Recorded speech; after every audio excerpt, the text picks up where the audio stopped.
Et bonsoir à toutes et bonsoir à tous. Bienvenue sur la chaîne d'iStory pour une petite interview. On va pas se marrer ce soir, ça va être de la dark fantasy. On va être ultra sérieux. Ça, vous allez rentrer chez vous, vous allez vous coucher, vous serez déprimé parce que ce soir on est sérieux. Voilà. Et pour cette petite interview, j'ai demandé à un expert en darkitude, si on peut appeler ça comme ça. J'ai invité donc Adrien, qui est créateur, auteur sur le jeu de rôle Myr. Salutations, Adrien. Bah, salut à toi, merci de l'invitation et c'est un plaisir d'être avec vous pour ce soir, parler de MIR, répondre à vos questions Mhm. sur l'actualité et sur l'avenir du jeu et de la gamme. Super. Donc voilà, si vous avez des questions dans le chat, n'hésitez pas. On essaiera, enfin je dis on, moi je vais rien faire, hein, c'est toi qui vas bosser, hein, mais on essaiera de les faire remonter pour y répondre. Ok. Euh, Carrément. Écoute, c'est la première fois que tu viens chez nous, donc tu vas devoir te plier au rituel traditionnel des présentations. Est-ce que tu peux te Bah, très présenter bien. brièvement, s'il te plaît? Alors, bah, moi c'est Adrien, je suis donc la personne qui écrit MIR, qui a créé le concept du jeu, qui est un peu la personne qui est derrière l'univers et tout ça. Et l'autre personne qui peut pas être là ce soir, c'est Valentin, qui est donc, on est un hydre à deux têtes, on va dire. Et Valentin, lui, c'est celui qui fait le système de jeu, c'est le directeur artistique. Donc en gros, j'écris, je demande des images. Et c'est Valentin avec qui on va aller chercher des artistes, mais c'est lui qui va vraiment communiquer avec eux, retranscrire tout ça. Hmm. C'est aussi Valentin qui fait tout ce qu'on va appeler le métier de l'ombre, donc édition, qui va travailler avec des gens pour le maquettage, mais qui va aussi remplir par exemple, c'est tout bête, mais sur Game on Tabletop, quand on crée une campagne, qui va répondre aux mails, qui va faire tout le suivi Hmm. logistique et compagnie avec les partenaires. Et moi, c'est moi qui vais faire toute la communication. Parce qu'on est que deux. Donc c'est vrai que comme on est à deux, on se partage pas mal les tâches. Et oui. Voilà. Et oui. Et la communication, Et c'est un métier à part entière, hein, je tiens à le dire. c'est un métier à part entière, carrément. On essaie pour l'instant d'avoir une rythme de au moins une communication par semaine et on répond tous les jours sur notre Discord aux questions qui se posent, ou une fois tous les 2 jours, voilà. Donc n'hésitez pas d'ailleurs si vous avez des questions à les poser aussi sur le Discord, on y répondra. Ok. N'hésite pas à m'envoyer en lien ton Discord en MP, comme ça je peux le mettre dans le chat. Et ben je vais faire ça de suite. Hum, Super. Eh ben écoutez, voilà, ce soir donc on va discuter un petit peu entre nous, on va parler un petit peu de Myr. Eh bien du coup, ouais, on va parler de la base. Pourquoi en fait Myr? Comment ça t'est à toi et à ton comparse? Comment ça vous est venu en fait à l'esprit de faire ce jeu en fait? Pourquoi celui-là plutôt qu'un autre? Alors, c'est une histoire courte et longue. Donc, si tu veux, Ok? tu as la version courte ou tu as la version longue. On va faire entre deux. Voilà, l'entre-deux. Entre deux, ça marche. Euh, la version courte, c'est- c'était il y a. Putain, ça fait maintenant bientôt plus de 10 ans. Ouais. J'étais Ça chez passe? moi, j'étais ouais, grave, avec une compagne de l'époque. Oui, j'ai plein de cheveux fous. Et cette compagne de l'époque, en fait, m'avait dit, mais tu devrais faire du jeu de rôle parce que j'avais une panne d'écriture. À côté, dans ma vie, moi, je suis scénariste. Ok. Et j'avais fait une somatisation dans un taf. Et à ce moment-là, ce qui s'est passé, c'est qu'elle m'a dit fais du jeu de rôle. Moi, je lui ai dit, mais ça marchera jamais. C'est pas, on peut pas en vivre. Valentin, lui, il avait quitté son travail parce que, pareil, une sorte de burn-out. Et il m'avait dit, mais viens, on fait un jeu de rôle. Et on n'a pas commencé tout de suite par faire un jeu de rôle. On a fait des leçons de scénario pour le jeu de rôle. Alors, Ok. franchement, je vais être honnête, ça a marché moyennement. Après, on a fait du jeu de rôle en entreprise. Là, par contre, ça a bien marché. Ok. Et il y a eu le Covid. Ah. Qui fait que bah, les entreprises, on pouvait plus faire de présentiel, donc on pouvait plus vivre de faire du jeu de rôle en entreprise. Et en attendant, on a commencé à faire Mir. Mir, c'était pas le jeu de rôle que je voulais faire. C'était un jeu de rôle facile que je voulais sortir avant de faire le jeu de rôle que je voulais faire. Ok. Et en fait, une chose en amenant une autre, c'est devenu un beaucoup plus gros jeu. Parce que bah, ce qui commençait comme une histoire un peu avec des poncifs peut-être de Dark Fantasy dans les tout premiers jeux que personne n'a vu, qui sont vraiment dans des tiroirs ou des textes qui ne sortiront jamais d'ailleurs. C'est devenu petit à petit une manière de parler pas mal de sa psychanalyse en fait, hein. Je parle de beaucoup de choses avec des métaphores, des symboles, parce que j'aime pas en parler de manière concrète, je trouve pas ça Hmm. pudique et je trouve ça très pertinent de vous raconter ma vie, de toute façon elle est pas plus intéressante que la vôtre. Par Mmh. contre, je voulais mettre ça en relief. Je voulais pouvoir, donner, du mordant, on va dire. De pouvoir, aussi parler, donc de mon amour, de Warhammer V1, de Vampire la Mascarade et j'en profite également parce qu'en fait, bon, on est bien d'accord, c'est un live, plus de 18. C'est pas de gros mots, mais je peux dire des choses qui peuvent choquer des gens, voilà, c'est Oui, voilà, on est tant que ça reste dans le correct parce que c'est sur YouTube, mais ouais, on va essayer ouais, non, d'édulcorer non, quand mais même un peu, quoi. voilà, OK, ça marche. Bah, en gros, j'ai pu avoir des pensées un peu sombres, un peu noires et c'est vrai que le jeu de rôle m'a beaucoup aidé moi dans ma vie personnellement. Ça a été même pendant des années où je j'arrivais pas à faire quelque chose, donc c'était vraiment le jeu de rôle qui me portait. C'était à moitié un hommage, à moitié une manière de recracher, redigérer quelque chose que j'avais, qui m'avait, habité de l'intérieur pendant très longtemps. Et puis, bah, parler de c'est au final après avoir relu Mir, et en avoir parlé, bah, à ma psy, tout d'un coup je me suis rendu compte, bah, tiens en fait, mais ça, j'en parle dans le bouquin et même le recueil de scénarios, c'est une évolution. Donc en fait, c'est vraiment un truc, très honnête où je me fous à poil et c'est, un peu punk quelque part parce qu'il y a ce côté, un peu brut de décoffrage, qui c'est pas écrit vraiment comme un jeu de rôle. Les illustrations, c'est pas des illustrations classiques de jeux de rôle et voilà. Pour Valentin, c'est la même chose. Son média à lui, c'est pas l'écriture, OK. mais quand on a travaillé ensemble, il voulait s'approprier aussi l'univers et il m'a dit: «Il faut que tu me laisses une place» et la place, il l'a prise en fait. Il l'a Mmh. prise sur le tout ce qui était graphique, sur tout ce qui était, penser l'objet. Parce que OK. Valentin, c'est son histoire personnelle à lui, mais il vient d'une famille où, quand ils font on va dire c'est des artisans. C'est une un peu facile de dire ça, mais voilà. Donc il pense les objets, il pense la conception des choses et pour lui la forme doit rejoindre le fond. C'est pas juste un beau livre parce qu'on voulait faire un beau livre pour être acheté, ça allait beaucoup plus loin que OK. ça. L'écran qui forme un coffret, c'était parce que, bah, par exemple, Valentin il disait: «Mais, il y en a marre de ces écrans qui se plient en carton tout cassé, et qui prennent de la place en plus et qu'on fait payer Mmh. 20 €». Des choses comme ça qui s'agglomèrent et qui font que, voilà, on a fait un peu cette aventure comme ça et à la base on pensait pas être une maison d'édition et puis, bah, les choses ont fait que, on a dû un peu se battre contre des personnes ou d'autres choses, qui auraient voulu parfois être auteurs alors que, bah, c'était pas à eux de l'être ou ce genre de choses et on a fait notre maison d'édition et on devient une maison d'édition petit à petit avec le temps parce qu'on a signé un premier jeu, Neo 80. On va bientôt en signer, je OK. pense, un deuxième. Donc voilà et ça avance lentement parce qu'on est vraiment que 2 techniquement et Valentin, il en fait déjà énormément, moi j'essaie d'apprendre d'autres choses parce qu'à côté on vous parle pas de tout le marketing, dans la traduction américaine et tout ça et c'est normal, c'est des trucs super rébarbatifs Mmh. et on se paye pas encore. C'est-à-dire que Valentin il vit sur au RSA et moi je vis, de mon héritage pour l'instant et on a beau faire de l'argent et franchement Mir ça marche bien, on remet tout dans la boîte à chaque fois. Mmh. Parce que, bah, OK. on veut vraiment faire un truc à hauteur de nos ambitions et ce qui devait être un jeu un peu comme ça, est devenu un gros, gros, gros projet et OK. on fait quelque chose qui ressemble à pas trop ce qui s'est vu à côté, quoi. OK. Donc du coup, tu as Bien parlé un répondu, petit peu de mais tes inspirations. Donc il y a Warhammer, il y a Vampire. C'est vraiment les bases qui vous ont permis à toi et Valentin bah, de faire Mir, quoi. nous on est des joueurs, on est des grands consommateurs, donc on peut dire même des enfants de Game Workshop Mmh. et on a connu, Warhammer, il y a longtemps, quand il y avait des livres en noir et blanc qui avec une équipe d'illustrateurs, qui aujourd'hui sont des illustrateurs de renom et qui à l'époque étaient payés un peu, plus ou moins comme Ouais. ça et si tu veux, c'était un peu plus punk et c'était souvent à l'encre pour coûter moins cher parce que la couleur coûtait trop cher Mmh. et c'est tout bête, mais moi, toutes mes références graphiques, elles étaient là-dedans Mmh. et donc d'ailleurs, c'est pas un secret pour le livre 1, on va essayer de travailler avec eux. Il y en a D'accord. qu'on a déjà contactés, plus ou moins oui, il y en a qui plus ou moins non, plus ou moins oui, c'est compliqué, c'est des gens qui ont une certaine renommée, c'est et puis bon, il y a plein d'autres problèmes à côté, mais voilà et Vampire la Mascarade et World of Darkness, pour moi, ça a été une double claque. Ça a été une première claque parce que je l'ai pas découvert sous les meilleurs auspices avec les gens les plus sympathiques du monde, on va dire. OK. Mais le jeu m'avait quand même parlé. Je venais d'un OK. monde où tout était très systémique et là, tout d'un coup, on a le droit de faire quelque chose qui n'est pas systémique et qui pourtant est très lourd au niveau de la narration. Et quand j'ai Mmh. vraiment plongé dans Vampire la Mascarade, quand on est scénariste, c'était brillant.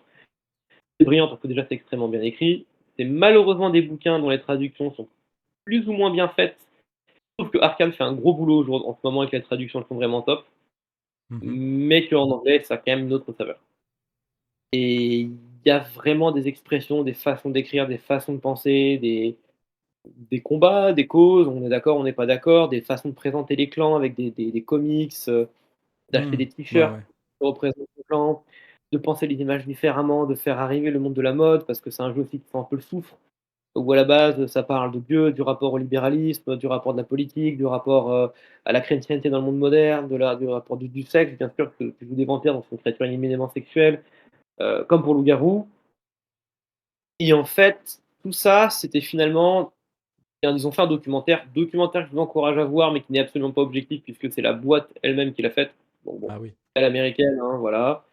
Mais qui est très intéressant, puisqu'on s'aperçoit que Vampire la Mascarade, mais exactement comme Shadowrun ou dans une moindre mesure d'autres jeux de rôle, ont influencé tout un pan de la pop culture. Vous connaissez Buffy contre les vampires, vous connaissez Bah Twilight, oui. vous connaissez Blade au cinéma. Eh bien, le poster de Blade, par exemple, c'est la même pose. Ils se sont fait complètement plagier. À l'époque, ils n'ont pas fait quelque chose contre la photo, le dessin des Assamites. Mmh. Que vous D'accord. saviez, Vampire la Mascarade, il y avait une série dans les années 90 sur une chaîne américaine. Très mauvaise Et série. ouais, très sincèrement, je connais, j'ai pas une très grande culture des jeux de rôle de base de cette époque-là. Et en plus, moi, le monde des ténèbres, c'est un truc qui me passe vraiment, vraiment Ah oui, il n'y a au-dessus de pas de la tête souci, hein, parce que vraiment, donc c'est on aime, on n'aime j'ai pas. pas de non, c'est même pas une question d'aimer ou pas, c'est juste une méconnaissance. C'est-à-dire que j'étais pas Ok. dans le jeu de rôle à ce moment-là. J'y ai joué un petit peu. Je crois que c'était à Dark Ages que j'avais joué un petit peu et que j'ai trouvé ça ok. Vraiment, c'était parce que Pas le le MJ meilleur. était vraiment cool. Maintenant, c'est vrai que tout ce qui est contemporain ou quoi, je m'y suis pas trop intéressé parce que ben, tout simplement le principe de base du vampire, c'est pas spécialement ce qui me fait le plus Ouais. rêver. Et mais je peux comprendre l'attrait et c'est vrai qu'il y a une communauté monstrueuse autour de ce jeu et j'en parle régulièrement avec différentes personnes qui me disent ah mais non mais le monde des ténèbres c'est trop bien et puis qui te récitent tous les clans et ils les connaissent sur le bout du doigt donc ouais Ah bah c'est ça, c'est ouais ouais je c'est comprends. un peu le défaut et la qualité de cet univers, c'est qu'il y avait vraiment, si tu veux, quelque chose de très, ce qu'on appelait licensing, c'est-à-dire de créer un univers graphique, une série comme ça. Et au début, ils l'ont pas Hmm. assez fait, et donc c'est pour ça qu'ils se sont fait énormément pomper, mais ça a donné naissance à énormément de choses. L'idée même que des vampires se battent contre des loups-garous dans un univers moderne, c'est eux qui l'ont inventé. Underworld a tout pompé en mauvais, enfin voilà, c'est sans fin. Et bah, pour Mir, Ouais. c'était un peu, un ego trip, un peu mauvais peut-être au début d'ailleurs, de se dire: «OK, on arrive à un moment où Warhammer fait plus de la dark fantasy, parce qu'il se positionne avec des illustrations qu'on aime ou qu'on n'aime pas». Bonjour d'ailleurs, coucou à Cubicle 7, mais il se positionne plutôt comme quelque chose de beaucoup plus light que ce que c'était avant. Hmm.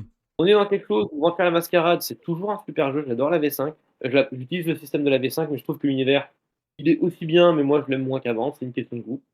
Ok. Hem Et donc on s'est dit: «En fait, on a notre place, on peut créer quelque chose». Et on était à un moment où il n'y avait pas beaucoup de jeux de dark fantasy. En fait, on s'était dit: «De toute façon, c'est ça qui va cartonner par rapport à d'autres choses», et je voulais écrire moi la dark fantasy parce que j'écris des trucs plutôt sombres, même en dehors de ça.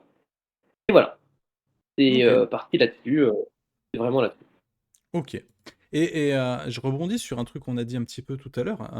Pourquoi vous avez décidé de devenir, de vous mettre en auto-édition? Enfin, je sais pas si on peut appeler ça auto-édition, mais en tout cas de monter une maison d'édition. Alors, il y a 3 raisons. Il y a une raison, qui est une raison, historique. Ensuite, il y a une raison qui est, une raison de bêtise, si je puis dire. Et la dernière, c'est une raison stratégique. La Ok. première raison historique, c'est que, on allait, vers, à la base, on voulait pas être éditeur, on allait vers une maison d'édition, que tu connais très bien, voilà. Ok. Peut-être que tu bosses même pour elle, voilà. Et Peut-être. c'était très, très bien parti. D'ailleurs, on les salue. Et puis, il s'est pas, il y avait une personne, avec lequel il y a eu un désaccord, qui n'est pas dans la maison d'édition. Cette personne, n'a pas fait de travail, sur, Mir, et elle voulait être auteure, par rapport à sa notoriété. J'ai dit: «Non». Elle a menacé, on a dû faire appel, à des trucs juridiques, ça s'est calmé, on a pu se lancer. Donc voilà. Ok. La deuxième raison, elle est un peu de la forme de bêtise, c'est-à-dire qu'en fait, je viens du milieu du cinéma, je viens du milieu, un peu j'ai un peu traîné dans le jeu vidéo ou ailleurs, et avant de pouvoir faire tes propres choses, d'ailleurs, j'en ai pas vécu, hein, vraiment. Moi, j'ai gagné 2 000 € par-ci, 2 000 € par-là, mais j'ai un ami qui, lui, gagne sa vie, il travaille sur beaucoup de séries françaises, ou Netflix, ou Amazon. Et avant de faire la propre série, on attend que tu sois à un âge où tu es mature, c'est-à-dire entre 45 ans et 60 ans. Ouais. C'est défendable, mais en France, on te prête pas ta chance avant. Et surtout, le problème, c'est qu'il faut que tu écrives des choses qui sont très codées par rapport à beaucoup de choses. C'est normal aussi, il y a un marché, tu peux pas faire ce que tu veux, mais voilà, tu peux pas faire ce que tu veux. Or, bah, si tu peux pas faire ce que tu veux et qu'en plus tu dois attendre ton temps pour faire ça, pourquoi tu ferais pas un métier un peu plus entre guillemets «normé» et un peu plus embêtant, mais à la limite, tu auras la sécurité de ton emploi et de faire ce que tu veux après. Mmh. Et c'est un peu ce qui nous a poussés comme des idiots à monter une maison d'édition. Alors, c'était pas une très, très bonne raison. Si je dis idiot, c'est que c'est une ultra précaire, que pour en vivre, c'est très compliqué. Il est beaucoup plus facile d'en vivre en faisant du jeu de rôle en entreprise ou autre chose. Mais je vais être honnête, je regrette pas mon choix. Tous les matins quand on se lève, on aime notre boulot, on est dans une misère crasse à plein de niveaux, mais la misère, elle est bien plus douce quand tu fais un truc que tu aimes.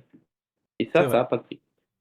La dernière et je le dis sincèrement, hein, ça a pas été rigolo quand Valentin, il a eu une opération, de la colonne vertébrale. Donc on Mmh. parle d'un truc, où bon, on s'est bien chié dessus, c'était vraiment, très effrayant. Moi là, j'ai dû rendre mon animal parce que, bah, en fait, il prenait trop de place et je peux pas déménager parce que je gagne pas assez d'argent pour faire valoir de déménager ailleurs. C'est Mmh. c'est des choix qui impactent quand même, on va pas se mentir, c'est pas des choix faciles. Mais quand on a des collègues, qu'on salue d'ailleurs, des amis, qui viennent nous dire: «Bon, bah, voilà, moi je gagne, je sais pas 3 000, 4 000 par mois ou 2 500, chaque mois et c'est super, on est très contents parce que, bah, ils ont des enfants, ils ont une maison, c'est trop cool et j'aime pas ce que je fais». Il y a pas des gens qui viennent me voir quand je vais quelque part qui font la moitié de la France pour me payer des bières, pour discuter, Mmh. qui me disent: «J'aime ce que tu fais», ou me racontent l'histoire qu'ils ont vécue. Ça aussi, c'est une valeur. Alors c'est pas une valeur monétaire, mais c'est une valeur et si je meurs demain ou bah, je suis quelqu'un qui a malheureusement beaucoup fréquenté la mort et je peux dire que ça, c'est une vraie valeur et qu'au dernier Mmh. moment, ça a pas de prix pour moi. Mais c'est mon jugement à moi, c'est la vie que j'ai choisie, je ne dis pas que tout le monde devrait le faire.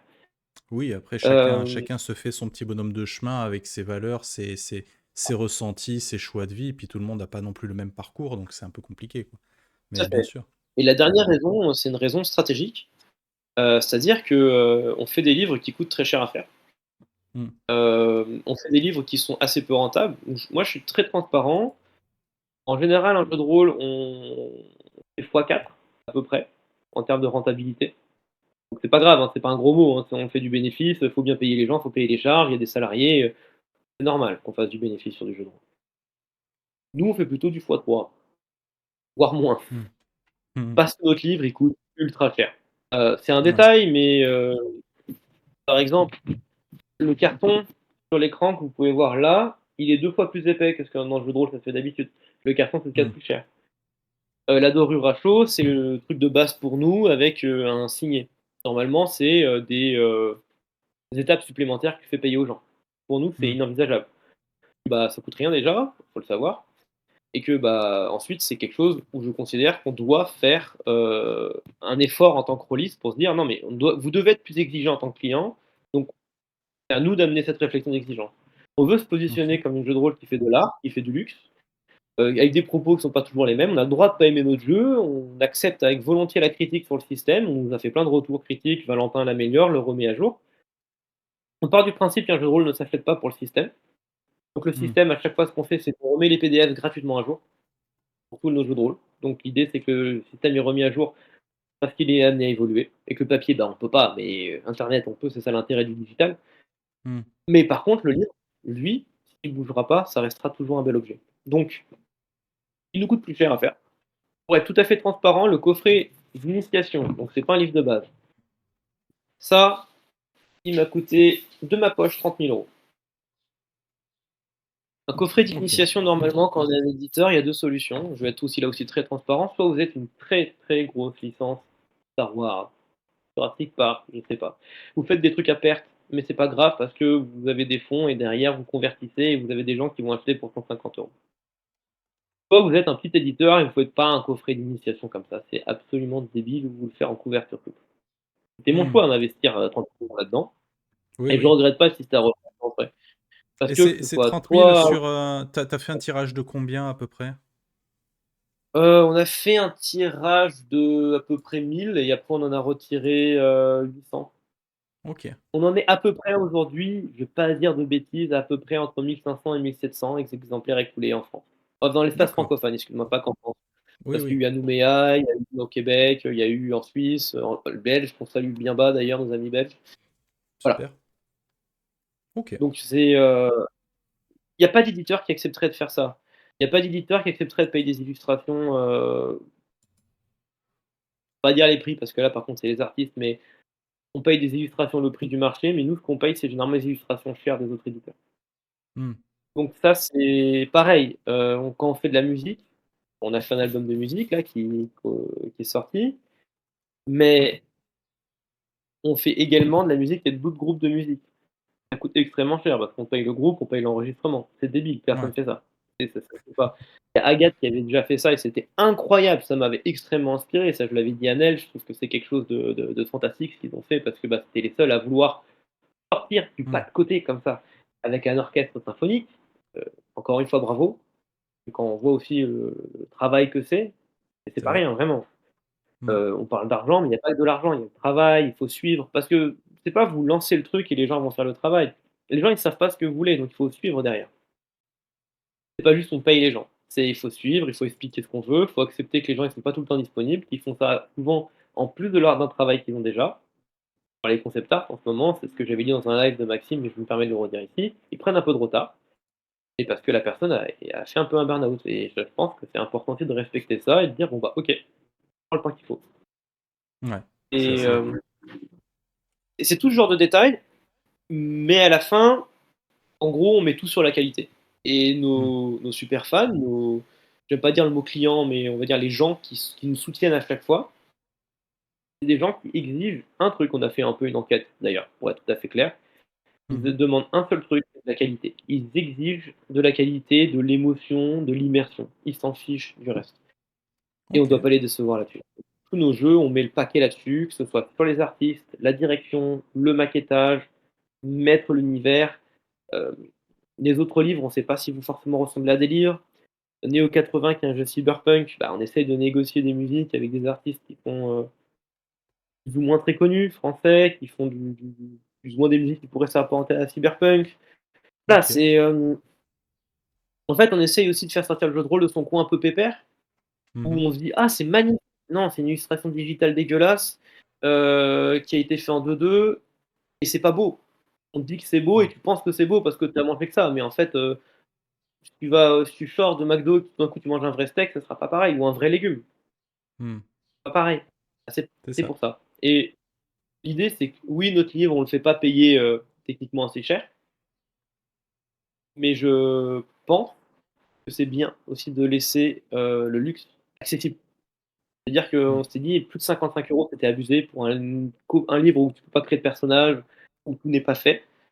Donc l'idée, c'était vraiment de se dire bah ok, on va aussi faire du nombre et on va prendre sur nous et ça marche. Là, on en est bientôt à 2000 ventes en espace francophone. Pour la traduction, bah, on espère faire ben, pareil, voire plus, pourquoi pas. Mmh. Et Mmh. c'est ce qu'on veut faire, c'est de devenir un grand jeu de rôle quoi. Oui, l'avantage de faire traduire le jeu, c'est que de toute façon, là, actuellement, vous avez déjà payé tout ce qui était illustration, et cetera. Donc à part, je minimise pas le travail, mais je veux dire, à part la traduction, normalement, tout le reste à côté est déjà entre guillemets rentabilisé, quoi. Donc Tout à fait. c'est un peu plus intéressant aussi de toucher un autre public. Une fois que tout est déjà payé, c'est là où en fait vous allez pouvoir générer un petit peu plus de profit peut-être et envisager la suite un peu plus Oui. sereinement, quoi. L'idée, c'est de se payer, quoi. Pas se mentir, on peut vivre du jeu de rôle, c'est compliqué, mais c'est tout à fait possible. Ouais, je comprends. Ok, super. Voilà, voilà. Ben, je pense que c'est intéressant maintenant qu'on parle vraiment du jeu en lui-même, de Myr, parce que donc tu nous avais envoyé, enfin non, tu ne nous l'as pas envoyé, mais tu m'avais donné un service presse donc de la première, Ouais, pas de boîte, mais le premier, c'est pas livre de base, que c'est je vais y arriver, le premier, c'est pas un kit d'initiation, je sais même pas comment l'appeler. Euh, et c'est un objet un peu bâtard, c'est un coffret découverte, on a appelé ça comme ça. Ouais, voilà, bah, tu m'avais puis passé un coffret découvert, donc on l'avait unboxé en live du coup, donc sur Twitch. Et c'est vrai que ben, visuellement, ça pète quoi. C'est vrai que ça pète. le Merci. côté, comment dire? Le côté, écran qui est en fait la couverture du jeu, moi j'ai trouvé que c'était ultra original. Donc c'était vraiment visuellement, c'était nouveau parce que c'était rigolo, on découvrait un objet qu'on connaissait pas. Donc tu vois, il y avait aussi un petit côté un peu ludique et puis, bah, après quand j'ai montré, voilà les fiches de personnages, les trucs comme ça, c'est vrai qu'on avait eu pas mal de réactions, assez positives, dans le chat. Donc du coup, je suis assez content parce qu'on va pouvoir creuser un petit peu plus sur Skemir, parce que bon, maintenant je sais un petit peu ce que c'est, mais je pense que c'est encore mieux que ce soit toi qui le dises avec tes propres mots. Qu'est-ce que c'est au final Mir, Bah, c'est de quoi ça alors, parle? Mir, c'est un univers, déjà, c'est pour public mature. On dit déconseillé moins de 18, mais en vrai, on n'a pas le droit de mettre un interdit, mais on devrait mettre un interdit moins de 18. Ok. Donc c'est un jeu pour public mature, c'est de la dark fantasy, c'est médiéval. On nous demande souvent est-ce que c'est fantastique, contemporain? Non, c'est médiéval. Et c'est un univers dans lequel les gens peuvent, malgré eux, s'ils sont touchés par l'énergie de ce qu'on va appeler la catastrophe, matérialiser malgré eux leur traumatisme. Ça peut être sous forme de lieux, de créatures, de personnes, et ces traumatismes, ils vont s'étendre et remplacer la réalité autour d'eux par la nature du trauma. Ils sont Mhm. pas intelligents, ils sont guidés par le trauma lui-même, et plus ils vont s'étendre, plus ils vont devenir puissants, et plus ils vont acquérir de l'indépendance, voire évoluer. Au début, c'est un lieu, puis il va devenir un lieu, puis une créature aussi en même temps, puis après une personne. Et s'il devient une personne, là, c'est très problématique parce qu'il a sa propre conscience. La D'accord. personne à l'intérieur va s'appeler le déclencheur et elle va être plus ou moins absorbée par ce traumatisme. Ça s'appelle un écho. Mhm. Et vous incarnez des agents d'une organisation qui s'appelle la MIR, donc la paix, qui a pour but de protéger la réalité en traquant les échos. Et pour ce Ok. faire, pour refermer un écho, vous devez trouver la personne à l'origine du trauma, qu'on va appeler le déclencheur, soit la détruire, soit l'aider à dépasser son trauma. Ce qui est toujours plus difficile et qui va demander malheureusement un sacrifice en lien avec le trauma. Voilà. Ok. Et il y a une autre manière aussi, mais qui est un peu plus profonde dans le jeu et qu'une classe de personnages peut faire pour récupérer une substance, où vous tuez la personne à l'intérieur et vous récupérez une substance qui s'appelle la réalité et qui est le seul moyen de soigner certaines blessures causées par ce qu'on va appeler les stigmates, que chaque peuple, après la catastrophe, auquel c'est un événement auquel plus personne ne croit, un peu comme si je Ok. vous parlais du début aujourd'hui. Et chaque peuple a un stigmate qui ne perçoit donc pas comme une malédiction, parce que, depuis tout le temps, les gens ont ça, donc on grandit avec ça. Certains en ont fait une fierté nationale, d'autres ont fait une raison. Le truc qui est important avec ces stigmates, c'est que une fois que si on respecte pas un certain code de vie, ils vont augmenter et on va avoir, quelque chose. On peut devenir fou, on peut perdre la mémoire, on peut devenir misanthropique, ça dépend. Chaque peuple, a sa propre, on va dire, notion et stigmate et qui amène une histoire. Et le truc qui est très intéressant, c'est que cette réalité, cette substance est le seul moyen de soigner ça. Alors officiellement, la MIR est une organisation indépendante qui prend, ses membres dans chacun des peuples d'un pacte, qui s'appelle le pacte de la MIR. Donc c'est 7 peuples. Ok. Officieusement, c'est un peu plus compliqué que ça, parce que la mire est désargentée. Vous jouez à une époque où plus personne ou presque ne croit à la mire, et les agents de la mire sont obligés de se mêler d'affaires politiques, mondaines qui n'ont rien à voir avec leur mission, de vendre Ok. leurs services, de vendre de la réalité des fois pour amener leur mission à bien. Et surtout, ils sont censés ne plus être au service de leur peuple, mais c'est un peu plus compliqué que ça lorsque on va dans le fond des choses. Voilà, Ok. en 2 mots. Ok. On joue un peu pas des agents secrets, mais ça doit être secret. C'est quelque chose de public. Comment ça se passe? Alors, en fait, la MIR est une organisation qui n'est pas, secrète, mais comme plus personne mais qui a plus ou moins mauvaise réputation chez certains peuples Ok. et elle sélectionne ses agents dans les personnes qui maîtrisent ce qu'on va appeler des savoirs. Alors les savoirs, on m'a dit: «Mais est-ce que c'est des pouvoirs magiques?» Pas vraiment, c'est une modification de la réalité. Les gens ne comprennent pas vraiment comment ça fonctionne et tu l'apprends dans des écoles de savoir. Ça peut être Ok. un cercle druidique, ça peut être une école, comme une école. Ça peut être, un truc initiatique, ça peut être des formes différentes selon les peuples et les écoles. Ok. Mais chaque école de savoir a un point commun, c'est que quand tu modifies la réalité, tu risques très souvent de toi-même succomber à la corruption de la catastrophe et de mourir. Donc sur 100 personnes qui sont sélectionnées, qui ont un potentiel, il y en a environ une ou 2 qui arrivent à la fin, à l'examen. D'accord. Et sur ce on va dire, chaque année un potentiel de personnes qui auront été, formées à pouvoir utiliser des savoirs. Chaque peuple a une dîme à payer à l'AMIR, qui va récolter parmi ces personnes formées, une partie pour devenir ses agents. Donc Ok. vous pouvez rencontrer des gens qui ont des savoirs, dans chaque peuple, il y en a très, très peu, c'est une forme d'élite et si l'AMIR a interdit leur utilisation, ces savoirs, c'est parce que bien, en fait, en réalité, cette modification de la réalité, c'est parce que vous utilisez l'énergie de la catastrophe. D'accord. Et en tant qu'agent de l'AMIR, lorsqu'on vous baptise, on vous immunise à l'énergie de la catastrophe. Vous n'êtes plus vraiment entre le temps de la réalité, vous êtes entre le temps de la catastrophe et le temps présent. Le Ok. baptême d'un agent, on vous fait toucher un objet imbibé d'énergie de la catastrophe et au moment où la corruption monte sur vous, on vous verse le sang d'un agent sur vous. Et comme ça, les 2 se rencontrent et vous n'êtes plus vraiment ni dans le présent, ni dans le passé, vous êtes dans un temps en dehors. Hmm. Autre fait, vous ne vieillissez plus, mais au bout d'un moment, vous allez vous cristalliser. Et quand votre corps sera cristallisé complètement, on vous amènera dans les cryptes. Et quand on devra baptiser un nouvel agent, on vous cassera un membre, vous mourrez d'hémorragie, et on baptisera de votre sang un nouvel agent.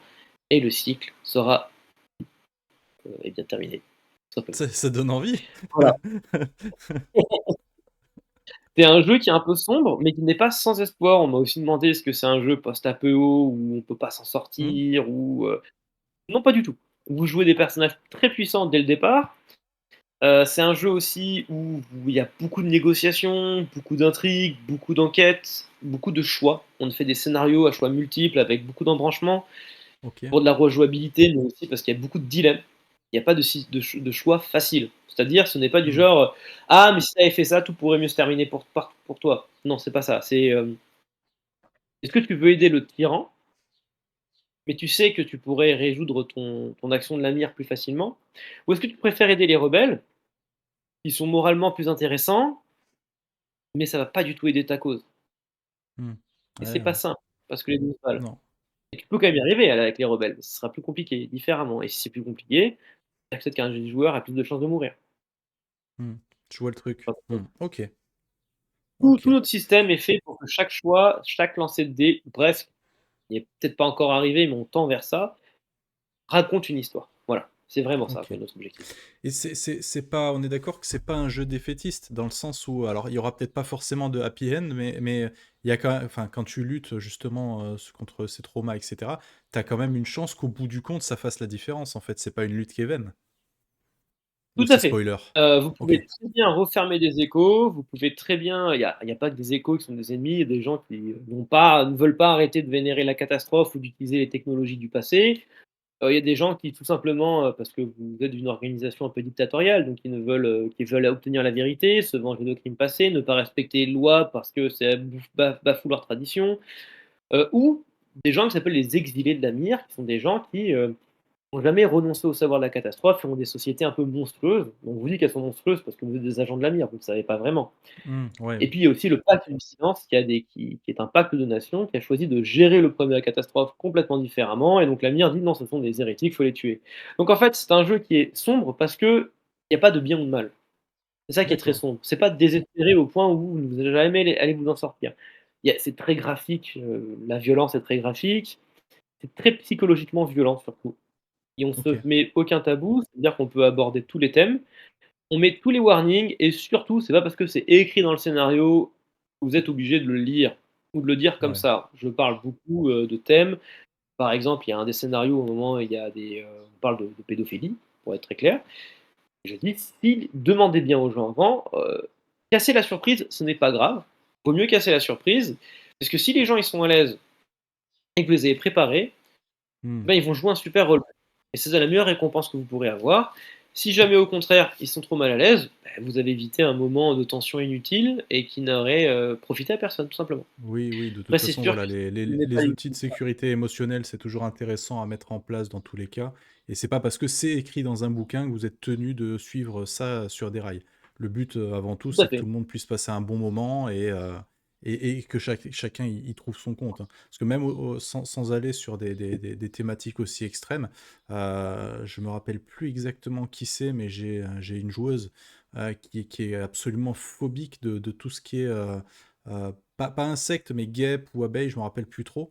Et Ouais. bah, forcément, quand je lui ai demandé si elle voulait jouer avec moi à Vermine, bah, ça a un peu coincé, quoi, fatalement. Donc, je veux dire, même avec des échelles un petit peu plus pas inférieures, parce que je veux pas minimiser ça, mais je veux dire, même à échelle un peu moindre que ces sujets un petit peu forts, n'hésitez pas, voilà, à demander aux gens s'ils sont à l'aise avec telle ou telle proposition, parce que bah, le but, c'est juste de passer un bon moment, quoi. Je viens de voir Ok. une remarque sur le chat, je me permets de, Hmm. si tu veux bien y répondre. Dis-moi. On me dit, mais il y a une police un peu cryptique. Alors, oui, tout à fait. La police de Myr s'appelle le Vyaz, V-Y-A-Z. C'est, comment vous expliquer ça? Le gothique, pour nous, c'est l'écriture sacrée, dans tout ce qui va être l'Occident. Et bien, pour les peuples slaves, ça va être le Vyaz. Et l'écriture sacrée, à la base, c'est une écriture qui est faite pour être illisible. C'est que les gens qui sont initiés qui peuvent la lire. Les gens du commun, c'est l'écriture de Dieu, vous ne pouvez pas la lire. C'est de la magie, en fait. Hmm.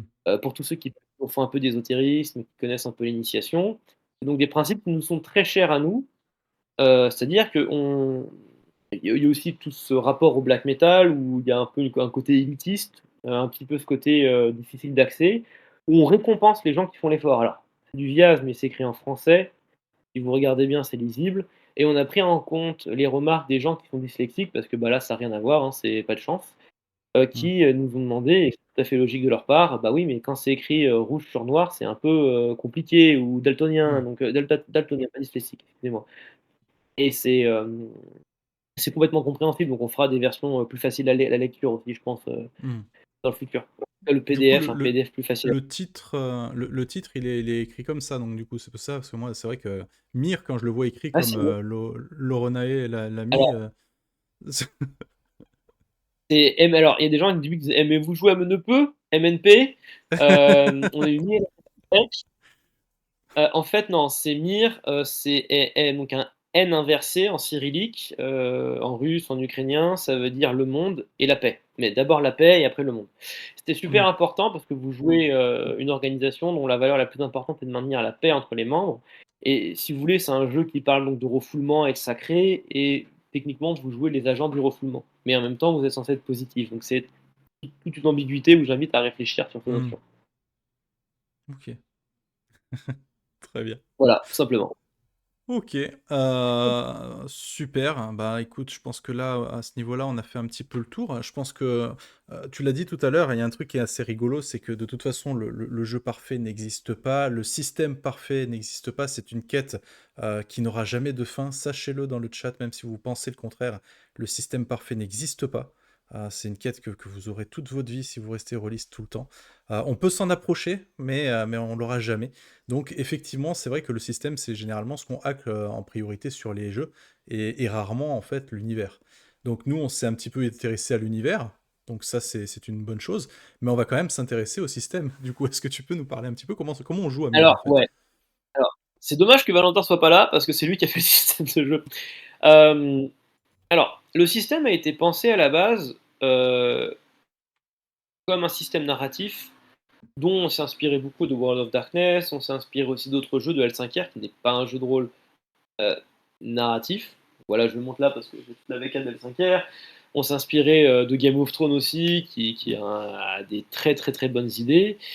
Hmm. Voilà, je vous raconte ça parce qu'on essayait de faire rentrer dans deux idées très opposées dans une case qui était d'un côté un jeu narratif, donc avec le moins de jets de dés possible où ça raconte de l'histoire, et d'un côté des stats qui racontent une histoire, parce que moi il y a un truc qui m'embêtait un petit peu dans le jeu de rôle narratif, c'est qu'à la fin tu balances des brouettes de dés, mais que tu as un pistolet, un fusil à pompe ou un pic à glace, au final ça fait une différence dans le pool d'un dé. Alors j'exagère un petit peu, ne me tapez pas dessus, mais on n'est pas loin de ça. Donc l'objectif, c'était vraiment de donner une spécialisation quand même pour les gens, sans forcément avoir une grille avec des figurines, mais de pouvoir s'amuser un peu à ça, quoi. Et on a trois bases sur le système de mire. Donc ça joue avec le D12. Ok, Vous lancez des poules qui sont des groupements de voix et de compétences. Donc ici, vous voyez, c'est des voix et compétences. Et là, c'est vraiment très White Wolf. Vous comptez le nombre de succès par rapport à la difficulté. Si vous faites autant en plus, c'est réussi, sinon c'est raté. ok, Et donc le succès, c'est de 7 à 12, et 12 veut comme de succès. Pourquoi on a pris le ok, D12? C'est parce que c'était statistiquement le dé qui nous plaisait le plus et que ça raconte un truc qui est caché dans l'univers, mais ça, c'est les gens arrivent à comprendre ou pas. trop tôt. Et enfin, euh, c'est là où on a changé beaucoup de choses et que Valentin a fait une énorme refonte du système avec beaucoup de gens sur le Discord qu'on salue, qu'on remercie bien bas. Et d'ailleurs, qui devrait être disponible, je pense, dans les prochaines semaines. C'est très Ok. simple. Cette refonte est axée sur, en vrai, on a encore simplifié les combats. C'est-à-dire, c'est des jets opposés, les combats. Celui qui a obtenu le plus touche et ajoute les succès excédentaires à ses dégâts. Donc, on tue très très vite. Aussi, donc, pour renforcer la proportionnalité, c'est-à-dire que si vous avez un personnage qui n'est pas fort en corps à corps, ça veut pas dire que vous pouvez pas porter un coup ou faire une action. Ça veut simplement dire que c'est pas un jeu où vous allez faire des critiques, relancer le dé, relancer le dé, relancer le dé, et même si vous êtes mauvais, éclater un personnage qui est censé savoir se battre. Et Hmm. l'inverse est vrai. Vous pouvez faire de mauvais jets, même si vous êtes un personnage qui est censé se battre, mais vous ferez toujours un minimum. Hmm. Ensuite, il y a les combats oraux, l'intrigue. Ça a fait couler énormément d'encre, mais ça tombe bien parce que c'est ce que je voulais. Je voulais mettre un énorme coup de pied dans la fourmilière. C'est pas moi qui ai inventé ça, c'est Game of Thrones. Si vous n'y avez pas joué, je vous conseille ce jeu. Alors, il y a plein de trucs qui vont pas dans le jeu de rôle, plein, plein, plein, plein, plein. Mais au niveau du système, il y a des idées brillantes, mais genre brillantes. C'est un très grand des game designers, c'est aussi celui qui a fait Shadow of the Demon Lord. Hmm. Il y a des idées incroyables. Et l'idée la plus simple est que, vous savez, quand on fait un jeu de rôle, t'es maître du jeu, tu me dis: «Je rencontre, le prince», voilà, et le prince, bon, il veut, tuer, mon cheval, je sais pas pour quelle raison. Moi, mon cheval, en fait, je sais que c'est un pote qui est transformé en cheval et je veux surtout pas qu'il le tue. Bon, bah, je vais essayer de négocier avec lui. Dans Game of Thrones, ils ont dit qu'il y a des combats oraux. Si tu le perds, en fait, ton adversaire, il gagne et il fait l'action. Alors, il a pas le droit de te forcer à te suicider ou faire une action extrêmement stupide, mais il Mhm. peut te forcer à faire une action. Et ça, je trouve ça très intéressant parce qu'autrement, malheureusement, c'est souvent le joueur le plus charismatique ou la joueuse la plus charismatique qui va être prise en compte, qui va gagner. Et récompenser le charisme, bah, je trouve ça un peu pas très sympa. C'est bien, mais tout le monde n'a pas la même notion ou le même charisme. Je pense qu'il faut donner sa chance à tout le monde. Et les gens qui veulent jouer des personnages qui sont diplomates, charismatiques, ils peuvent être parfois un peu timides. Ils ont le droit, en fait, de l'être. Ou pas s'exprimer forcément avec la même aisance à l'oral que d'autres. Il y a un Hmm. système pour régler ça, créer des dilemmes, c'est intéressant. Ça veut pas dire qu'il y a pas de roleplay et que vous lancez juste des dés, vous faites: «Ouais, je lui dis ça». Non, non, non, vous devez faire du Hmm. roleplay, très clairement. Ça récompense le roleplay, ce système, mais par contre, vous pouvez très clairement influencer des PNJ pour qu'ils aient des actions en votre faveur. Et inversement, si vous perdez, ça peut être l'inverse et les PNJ vont activement essayer de faire ça. Le premier Ok. système qu'on a fait était très inspiré de Game of Thrones, on l'a amélioré, on l'a simplifié, mais il était encore trop complexe. On a vu trop de gens qui voulaient pas l'utiliser, donc on l'a de nouveau resimplifié. Et là, dans 3 semaines, à peu près, peut-être moins, peut-être plus, on vous l'envoie à tous ceux qui ont acheté Mir en et le PDF, ceux qui l'ont. Ok. Vous verrez une nouvelle version à télécharger sur Game on Tabletop. Et tout simplement, il y aura une version de l'intrigue qui a été énormément simplifiée. En gros, maintenant, c'est vraiment un combat oral. C'est comme un combat, sauf que c'est à l'oral. Et on simplifie avec des points de relation. C'est un jeu où on a énormément de relations dans Mir, donc il y a des relations en Ok. positif et en négatif. Et c'est très important parce que dans les scénarios avec les embranchements, il y a différentes factions dans un scénario. Et selon vos actions, ça va pouvoir Hmm. jouer en votre faveur, en votre défaveur, etc. Tout simplement. Ok. Ouais, ça me fait beaucoup penser à un jeu qui a rien à voir et qui s'appelle Blade in the Vas-y, vas-y. Dark avec où Ouais, justement ouais, il y a tout un tas de clairement. factions et ça m'a beaucoup fait penser à ça parce que ça, les plus et les moins, c'est assez rigolo. Je suis content, j'ai Alors on passé a Blade in découvert the ça Dark. après. Voilà. C'est un super jeu aussi, Ok. auquel je n'ai pas joué, mais super jeu au niveau écho que j'entends. Hmm. Pas joué, mais ouais, j'ai entendu ça après. Voilà. Et puis Ok. sinon, le dernier point, c'est que tous les personnages ont des stigmates, comme je vous en avais parlé, qui sont vraiment un mode de jeu à part entière. C'est pas juste ah t'as pas respecté ça, ah bah tu prends un point de stigmate et à la fin ton personnage sera détruit. Non, pas du tout. Hmm. Les stigmates en fait, ça va vous pousser à un roleplay du peuple, un déterminisme social. Mais Mhm. très vite, vous allez être confronté à des dilemmes. Et bien sûr, en tant qu'MJ, ça vous donne plein de dilemmes à poser sur la route de vos joueurs. Ils sont pas obligés de les C'est pas drôle respecter, ils sinon. peuvent prendre des dilemmes, voilà, de façon temporaire, donc ça va les obliger à interpréter des trucs, puis de façon permanente, au bout d'un moment, ça va être beaucoup plus handicapant. Mais pas injouable. Au contraire, l'idée c'est de dire, oui, tu te rapproches de ta destruction, mais c'est intéressant aussi. Les stigmates, vous pouvez aussi les prendre en utilisant vos savoirs, parce que les savoirs, globalement, vous êtes assez capé pour les utiliser et les faire. Le problème des savoirs, c'est quand vous ratez un jet, ça augmente votre stigmate. Et puis, il y a le plus gros problème que ça, un savoir, ils ont tous des interdits. Des interdits qui ont été pensés pour être très limitants. Si vous respectez pas l'interdit, le pouvoir il marchera quand même. Mais le problème, c'est que là, ça augmente votre stigmate. Et Hmm. enfin, le dernier truc, c'est que si chaque peuple a un peu son propre gameplay, les Cisterciens c'est un peu vanilla, les Anicéens ils vont vraiment jouer sur vous choisissez votre stigmate, avec le côté un peu chevaleresque, honneur, celtique.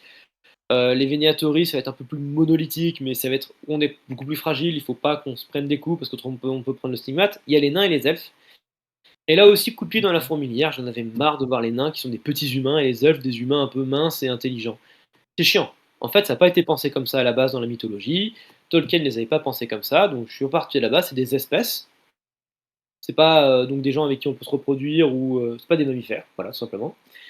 Les nains, on est reparti vraiment de la légende nordique, donc des vers qui se nourrissent du cadavre du géant Ymnir, Ok. Ah et oui. sont des créatures qui sont non carbonées. Donc, entre guillemets, pourquoi ils peuvent changer d'apparence et se métamorphoser, les nains? Ce qui était à la base des légendes sur les nains, c'est des êtres qui n'ont pas vraiment d'ombre et qui peuvent changer d'apparence.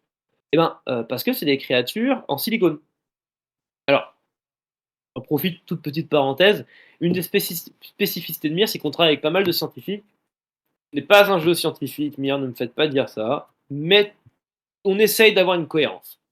C'est-à-dire que s'il y avait des êtres en silicone, probablement qu'ils pourraient modifier leur code et machin ADN et changer de forme. Ça veut pas dire que c'est vrai, attention, encore une fois, ne me faites pas dire ça. Mais voilà, et chaque pouvoir, chaque machin est relié à une cohérence dans l'univers. On m'a demandé, mais c'est qui les dieux qui ont créé l'univers? Je dis, bah, c'est comme dans la réalité, tu crois ou tu crois pas, tu ne sais pas. Est-ce qu'il y a une vie après la Hmm. mort? Bah, je sais pas, tu penses qu'il y a une vie après la mort? Ça dépend. Il y a des gens qui pensent que oui, des gens qui pensent que non, ça dépend des religions, ça dépend des points de vue. Les gens ils disent, ouais, mais c'est super sombre. Bah, non, c'est comme dans la réalité. Tu sais que tu vas mourir un jour, mais est-ce que tu penses qu'il y aura quelque chose ou pas? C'est ton histoire personnelle, ça me regarde pas, mais voilà, qu'est-ce que t'en penses? Et quand vous jouez un elfe, là aussi, ce sont des créatures qui perçoivent la quatrième dimension. Là aussi, c'est une énorme simplification, mais pour simple, ils voient le temps. Donc ça veut dire Ok. quand vous pouvez jouer avec le temps, c'est pas vous retourner en arrière, ça c'est impossible, mais vous pouvez traverser la matière, vous pouvez jouer avec votre masse, etc. Et à D'accord. partir de là, vous n'avez plus du tout la même vision. Et on voulait que jouer elfe ou nain soit pas réservé qu'aux joueurs les plus expérimentés, mais c'est vrai que c'est un tout petit peu plus complexe. Mais le vrai Mhm. intérêt, c'est de dire qu'il y a 4 peuples, 5 peuples, excusez-moi, qui ont vraiment un gameplay à part entière, et puis il y en a 2 autres où c'est un jeu dans le jeu. Parce que vraiment, vous Ok. jouez pas de la même manière. Les stigmates se jouent pas du tout de la même manière. Les elfes, c'est jouer avec à augmenter leur stigmate pour le baisser, pour utiliser leur pouvoir. Ok. Les nains, Ouais, c'est une encore espèce de autre chose. balance comme Voilà, ça. Hmm. tout à fait. L'idée, c'est vraiment d'avoir un roleplay et une façon d'être vraiment unique à chaque fois. Ok. Intéressant. Ok. Et ouais, je pensais pas qu'on avait des personnages aussi, pas bourrins, mais aussi puissants dès le début en fait. C'est c'est Alors, ça, c'est le c'est but. très clairement l'influence World of Darkness, pour le coup. Et puis derrière, il y a eu une vraie réflexion. Je suis un grand fan de Warhammer, j'ai masterisé pendant une campagne de plus de 5 ans de Warhammer V2, j'en ai fait d'autres sur Warhammer V1. Il y a des trucs que j'aimais le plus dans Warhammer, c'était la faiblesse des personnages. Mhm. Parce que théoriquement, le système, c'était qu'ils devaient s'entraider pour réussir des jeux. Et comme tu disais, aucun système n'est parfait, tout le monde le critique, ce système de Warhammer, et c'est vrai qu'il est nul, mais il faut remettre dans le contexte de l'époque, il faut remettre dans le contexte de ce qu'on a appris, c'est facile de dire que c'est nul une fois qu'on est passé à autre chose après. Mais moi, ce qui m'embêtait, c'était pas ça. Ce qui m'embêtait, c'est qu'avoir un personnage faible, en termes de dramaturgie, si un personnage est faible, le moindre action pour lui va être une épreuve.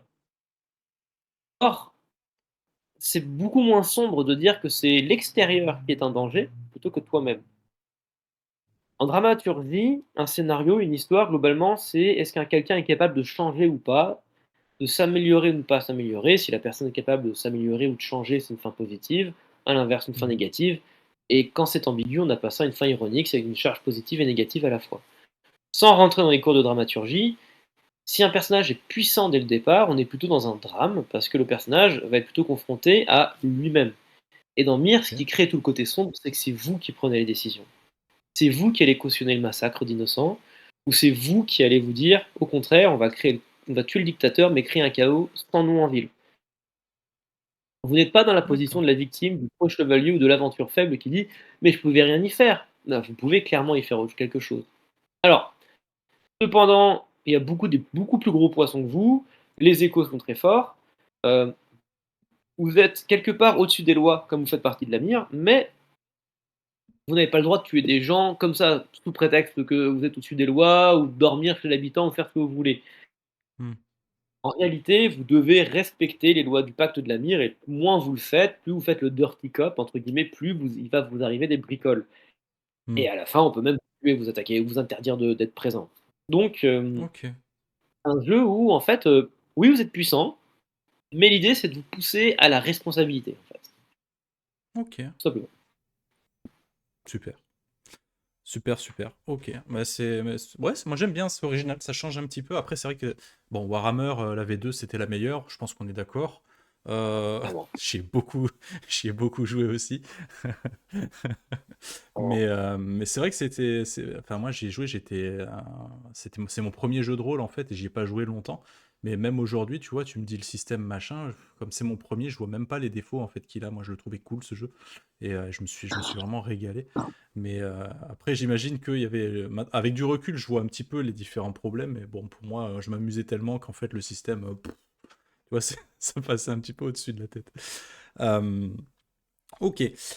On a vu le système, on a vu le lore, on va parler un petit peu de l'objet en lui-même, de son contenu, puisque tu as dit très justement que ce n'était pas un livre de base, ce que tu avais produit, que c'était un objet un petit peu ovni, on ne sait pas trop ce que c'est.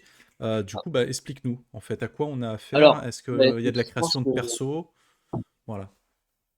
c'est plus simple encore. Alors, ça se présente comme ça, Mm. simplement. Et à l'intérieur, bah, qu'est-ce que c'est? Hop, la coulisse. En fait, c'est l'écran. Ouais. Donc en réalité, vous avez un écran, tout simplement, qui forme un écran autour du livre. Un Mm. écran avec les règles du jeu pour pouvoir jouer. Hop, et qui est grand, et qui fait du meilleur effet chez vous Mm. ou dans votre studio. Effectivement. Si vous Derrière, voulez vous avez avoir un livre. une vision un petit peu plus zoomée, etc., on a fait une vidéo hein, sur la chaîne d'unboxing. N'hésitez pas à C'est aller super voir. bien. Vous aurez une qualité Ouais, il est vraiment super. un peu plus sympa. Mais, euh, mais ouais, moi, Derrière, c'est vous c'est avez le le truc livre. qui m'a vraiment scotché, quoi. Ah, merci. Et donc ce livre, bah, c'est un livre où il y a une présentation de l'univers, des peuples. Où vous aurez également, vous avez 100 pages de présentation de l'univers, donc vraiment vous avez, non, peut-être pas autant, excusez-moi, là je m'emballe un peu. Quasiment 100 pages de présentation de l'univers. Vous avez Ok, vraiment beaucoup de choses. On vous présente les concepts du jeu, tout ça. On vous présente le système de jeu et un petit scénario d'introduction qui fait 10 à 15 heures de jeu. Voilà. c'est bien déjà. Et généralement, ce qu'on fait, c'est qu'on offre le PDF, tout simplement. Ok, Parce que comme ça très permet bien. de mettre à jour et que les gens nous suivent. Et bien sûr, vous avez 6 personnages pré-tirés, puisque la question c'est est-ce qu'on peut créer les personnages? Pas du tout, pas encore. Le deuxième bouquin qui est sorti, qui de toute façon là sort en juillet, c'est le recueil de scénarios. Ce n'est pas lui, c'est une version mock-up, hein, encore une fois. C'est-à-dire que c'est une version pré-imprimerie. Il est Oui, 2 fois plus gros normalement, il y a plus de choses. Mais il arrive avec 4 nouveaux pré-tirés, avec dont un nain et un elfe et une personnage du Réadarn qui était le seul peuple qui n'était pas présent dans les pré-tirés. Et ok. également, il arrive avec plus de, là vous avez plus de 100 heures de jeu, largement plus, puisqu'il y a une partie qui fait 50 heures de jeu, D'accord. Ah il y en ouais, a une qui fait 15 heures, 2 scénarios de 15 heures et un qui fait 5 à 10 heures.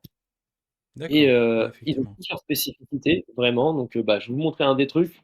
Alors attention, j'espère qu'il n'y a pas des petits malins qui pour embêter leur MJ vont mettre pause, mais alors voilà, ça On c'est tombera pas un trop. des embranchements. Ça c'est dans le truc des embranchements, un des scénarios. Voilà. Donc là, il y a vraiment tout ça comme fin, tout ça comme possibilité, et c'est pas Ok, juste un bac à sable, on vous dit c'est possible, mais en fait, il y a rien qui a été fait pour vraiment le dire que c'est possible. ok. Donc voilà, et il y a aussi une bande son qui va avec ce recueil de scénarios, qui a été fait pour le recueil de scénarios avec, un CD, un digipack et bien sûr, le QR code pour pouvoir, utiliser ces musiques, bah, sans le CD. Bon, Ok. d'ailleurs, on salue l'artiste Guillaume Gallo qui, sort son album, là. C'est un musicien de black metal, mais là, c'est pas du black metal, c'est vraiment de l'ambiance, Ok. simplement. D'accord. Donc, ça, c'était le coffret découverte et ça, c'est le recueil de scénarios, qui sort en juillet normalement, si la version collector veut bien être un peu accélérée et les imprimeurs veulent bien allez, on avance! Et du coup, les scénarios que tu fais dans le livre de... Alors, pas le livre de base, mais dans le premier bouquin, quoi, le livre découverte, est-ce qu'il y a une suite logique avec le recueil ou c'est des trucs complètement indépendants? C'est un jeu à mission ou il faut Alors, vraiment une... Voilà. c'est un jeu plutôt déjà, on peut faire très clairement du one shot. Et pour l'instant, si j'ai Ok. sorti le coffret découverte, c'était aussi pour permettre aux gens de faire du one shot. Ok. Et on voulait pas sortir tout trop vite, simplement parce qu'il y avait plein de choses où je ne savais pas comment ça allait fonctionner, où je voulais plus de temps pour maturer, et j'ai vraiment bien fait de faire ça. Je Ok. sais que c'est frustrant, je sais qu'il y a plein de gens qui me disent: «Oui, mais on veut créer nos personnages». Oui, mais la création de personnages pour moi c'est super important, et d'ailleurs, on a fait tout un travail là-dessus pour le livre 1, j'y reviendrai tout à l'heure, mais ça n'aurait pas été mature à l'époque si on l'avait fait, donc ça aurait été extrêmement dommage. La deuxième chose, c'est un jeu à mission oui et non. C'est-à-dire que oui, tu peux faire des missions parce que la mire t'envoie, donc tu as pas besoin d'introduire forcément, de connaître tout le lore ou compagnie, donc ça c'est bien. Et c'est aussi Mhm. un jeu qui est pas mal à campagne. Le premier scénario, il se passe dans l'Empire Systérin, et le recueil de scénarios, tous les scénarios se passent dans l'Empire Systérin. Pourquoi? Parce que c'est vraiment le premier peuple sur lequel on voulait montrer un peu le jeu, d'autant plus parce que c'est la plus grande nation et qu'un peu on va dire euh, tous les peuples ont été à un moment de leur histoire colonisés par l'Empire Systérin. Donc, si Ok. tu veux, c'est l'Empire byzantin, c'est là où c'est une forme de DA qui se retrouve un peu partout, voilà. Donc le recueil de scénarios est aux couleurs de l'Empire byzantin, enfin Systérin, je vais dire byzantin, super. Et on a aussi sorti un t-shirt, en quantité limitée d'ailleurs, pour ceux qui veulent. Il est encore disponible sur le Let Pledge, sur l'Empire Systérin, avec l'avatar de l'Empire Systérin, tout simplement. Ok. Voilà. N'hésite pas à m'envoyer les Et liens, je les diffuse au fur et à ouais, mesure. carrément, écoute, je vais faire ça. Soyons Hmm. fous. De Et la oui, pub. profitons-en. Un petit peu. Au cas où. Imaginons, il y a une personne qui soit intéressée ou curieuse. On ne Mais sait tout pas. à fait, vous avez bien raison. Hop. Mais non, d'accord, ok. Donc c'est à la fois campagne, à la fois one shot. Ça, c'est plutôt bien. Parce que c'est vrai, quand on veut découvrir un jeu, par exemple, on va peut-être pas forcément s'attaquer à un scénario de 50 heures, hein, dès le début. Donc c'est vrai, d'avoir une première Non. approche un petit peu plus limite, c'est quand même plus pratique. Euh, mais c'est vrai que c'est pas que j'ai un problème avec les jeux à campagne, mais c'est vrai que quand on a des jeux qui sont très bien faits et qui sont vraiment spécifiques, orientés campagne, c'est toujours très difficile, je trouve, d'en sortir un one-shot. Tu as toujours un peu cette sensation d'inachevé, cette sensation, cet arrière-goût d'insuffisance, en fait. Donc c'est vrai que j'aime bien le fait que ça puisse faire les deux. Salut les arrivants Et et les c'était aussi arrivantes, pour hein, ça qu'on a fait des pré-tirés, en fait. Les pré-tirés, pour moi, Hmm. c'était une manière de permettre aux gens de jouer plus vite, plus rapidement.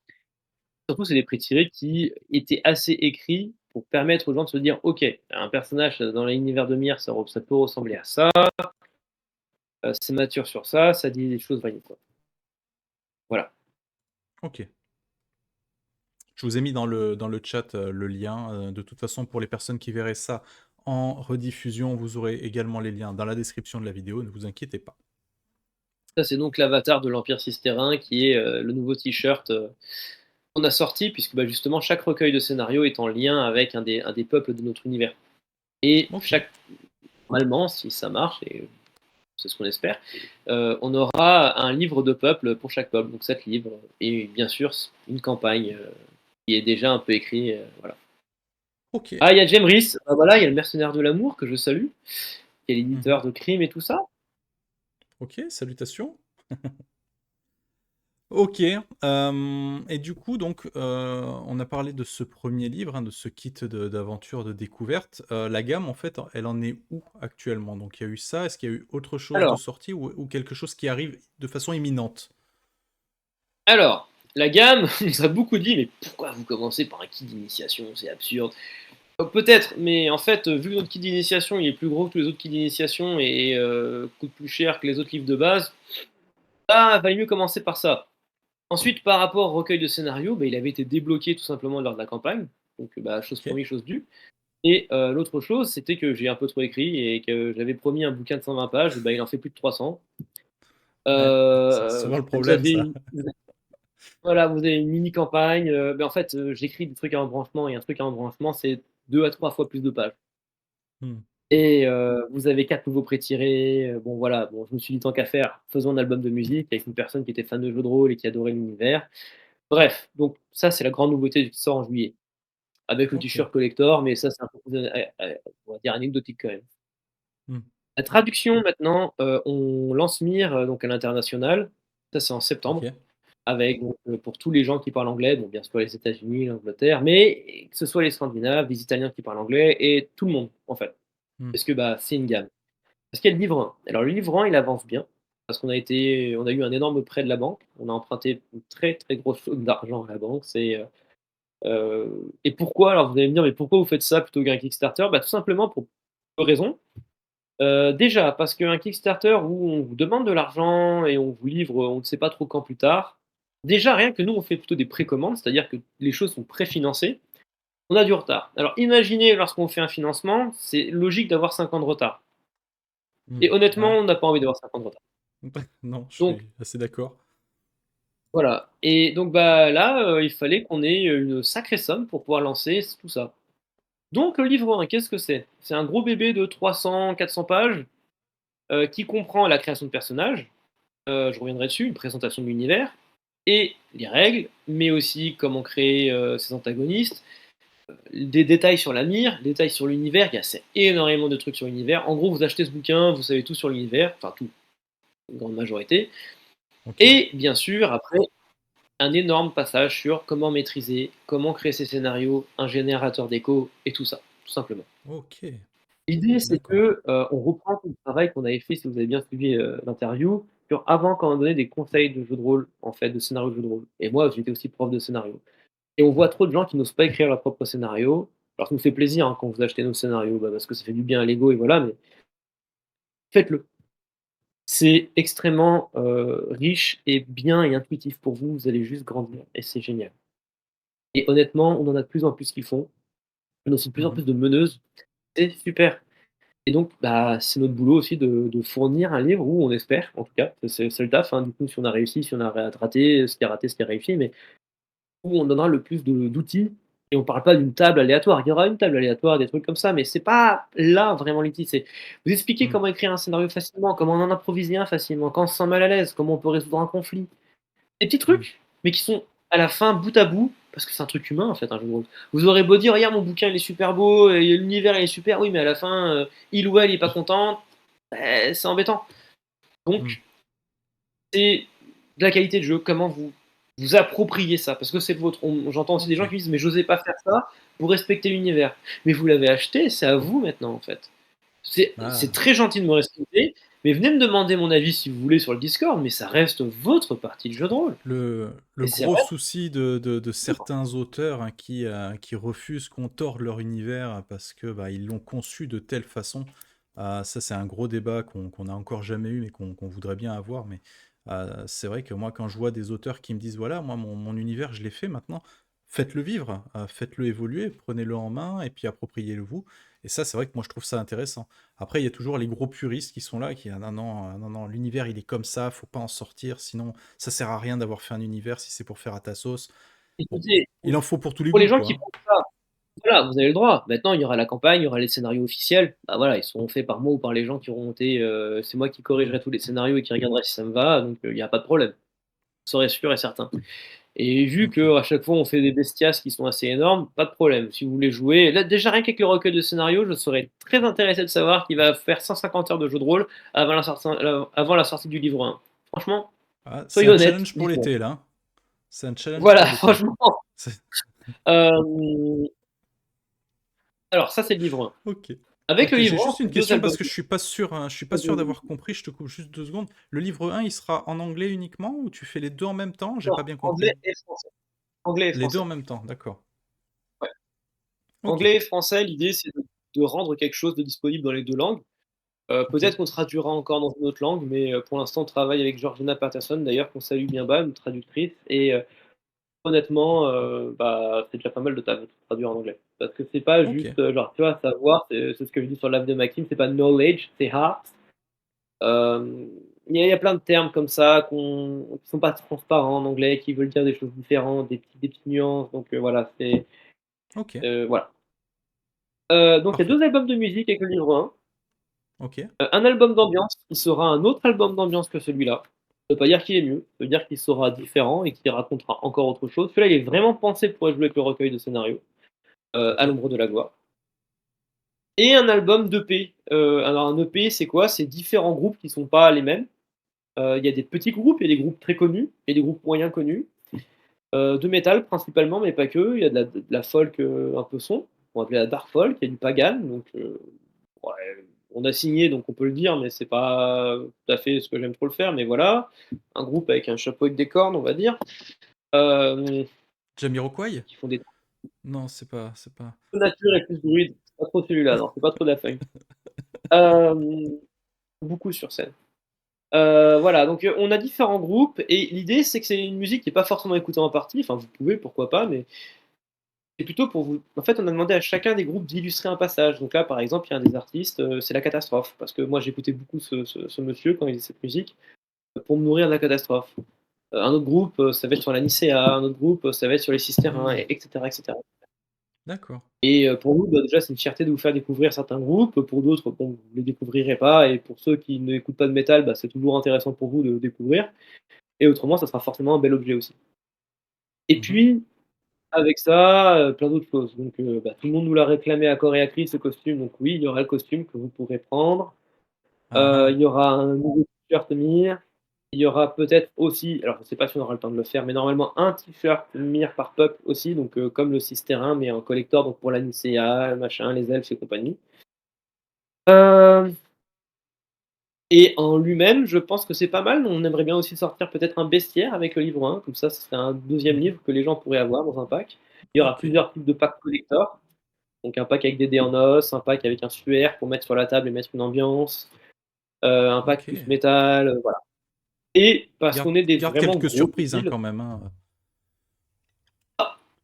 c'est la surprise, c'est quand même à quoi ça ressemble à chaque fois. Les gens, on a beau dire les informations, on les répète, à chaque fois quand ils découvrent le truc, ils font «Ah bon?» Oui, bon, c'est pas grave. On essayera aussi de faire le livre de jeu de rôle le plus cher du monde, en un exemplaire, Ok. mais qui sera pour quelqu'un qui est un collectionneur, un ou une, on ne l'a pas encore trouvé. Donc le D'accord. prix ne sera pas révélé et ce sera d'une manière discrète.